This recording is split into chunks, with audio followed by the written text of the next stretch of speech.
Triggered! Ayan na nga, napaka-cute naman talaga natin today dahil cuteness overload ang episode natin today mga ka-triggered dahil kasama natin ang bagong P-pop group na Cloud7! Yes! What? Please introduce yourself. Okay. Take you higher, we are Cloud7! Kumusta po kayo? I'm C7 Lucas. Hello, I'm C7 Cairo. Hello po, I'm C7 Johan. Hello, I'm C7 Egypt. Hello everyone, I'm C7 Migs.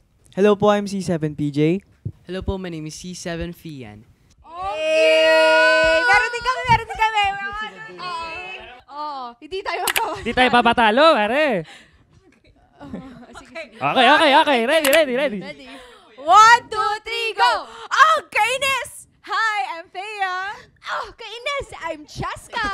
Kainis! Hi, I'm Sean. And we are Triggered! Okay, eto na. Eto na nga, oo nga. Siyempre, kilalanin pa natin ang ating mga kasama. Ngayon, napaka-cute naman talaga. Cloud7, di ba? Ayan. So, what's your story behind the name Cloud7? Oo Bakit nga. nga ba Cloud7? Can you share with us, guys? Sige po, ako na lang. Ayan. Okay, so naging Cloud7 po siya kasi po inspired po kami sa parang phrase po na I'm on Cloud9. Kasi po, di ba, pag nasa Cloud9, it's all masaya, it's all relaxing, tas kalmado lang, ganun. Parang uplifting. Pero dahil 7 members po kami, ginawa po namin Cloud7. Ang galing nyo. Ang galing. Wow, galing. grabe. Ang talino. Ang nga galing po nyo nun dun. eh. Correct. Sobrang galing. Ay, okay. No? Sobrang galing Oh, talaga. grabe. Talaga. Gets ko Ah. talaga bakit Cloud7. Yes. Galing from Thea, Queendom, yes, we love it. Pero eto, since you Transition mo guys, dun, ha? since you guys are pretty, 'di ba, medyo bago, Fairly you new. guys, fairly new, may pressure ba sa inyo na makipagsabayan sa ibang mga P-pop groups kasi marami na dami. talaga. May mga actually. nauna na at may nag-e-emerge pa ngayon or kasing batch nyo lang. So, kamusta naman sa karera? Siyempre dahil madami na pong nauna and...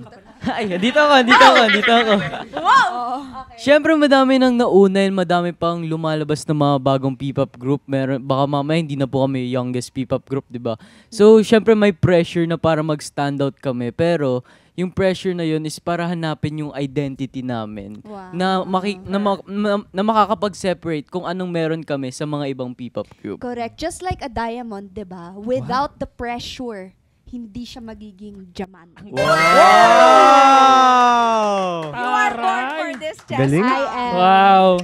Pero actually, gusto ko lang din sabihin, parang magandang sign naman na dumadami yung P-pop groups. Kasi parang Yes. booming yung P-pop scene na sa Pilipinas na mas marami na. Kumpara dati na SB, sila lang, may kaunti lang. Ngayon, ang dami ng pagpipilian. Tough. Yeah. Correct.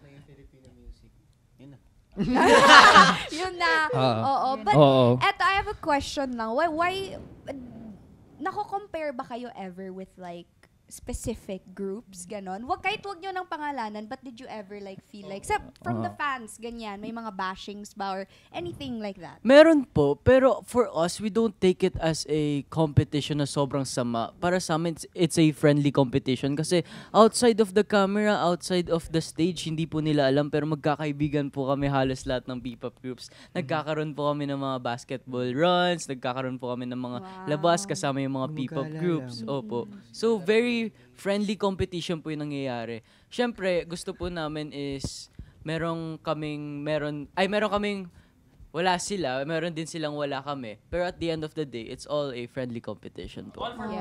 Yes po. Correct. For the whole P-pop community. Yeah. For sure, may pagkakaiba lahat. But what makes you guys like connected with each other is that P-pop kayo pare-pareha. Yes. Diba? Yes. Oo.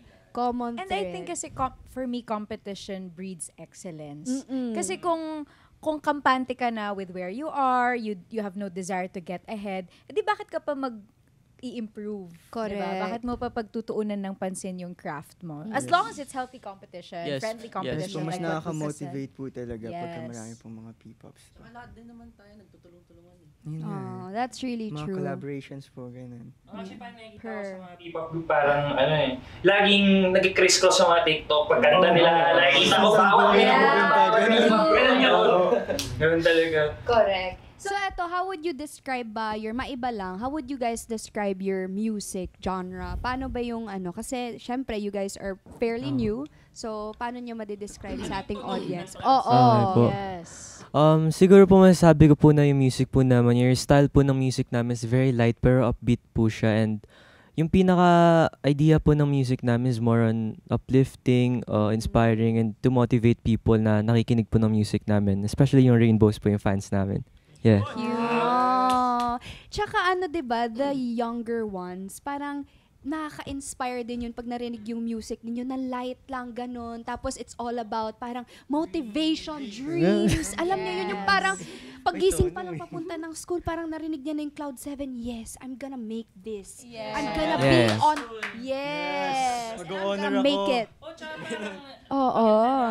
Like, the boy group kayo, and you guys were like the youngest P-pop group, na parang hindi nyo pinapangunahan yung age na yun. Like, you're staying there, na kayo nga yung youngest P-pop group, so why not be young, di ba? Yes. Parang yung iba kasi masyadong minamadali na magiging magpapatanda sila po, parang mature ka agad. Sad naman. So at least, older groups na Bata. Tapos yung mga younger gusto maging. Hanggang 13 pa rin po si Fian, di kami panito. Yes! Tama!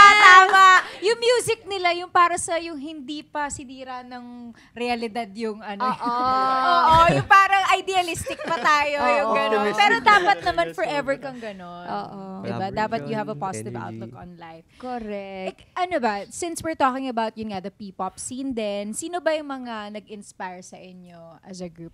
Kayo naman. Gusto si mo Fian, sabay-sabay tayo si lahat? Egypt. Sabay-sabay na lang tayo. Okay, let's go! Okay. 1, sabay-sabay tayo. sabay-sabay! Dito parang tulala kayo dyan eh. Ikaw lang. Okay. Go. 1, 2, 3. Wait lang! Wait lang! Wait lang! Grabe si Mix pagkapayak! Wait lang! Rinig ko yung Ang cute nun kasi pinagtawanan na lang nila, di ba? Oo. Oo. Sorry. Take Take two. Oo. 1, 2, 3. SB19! Yes! Wow. Tough. Ayoko na po. Alis na po ako dito, yun. Uy, wag motivation tayo.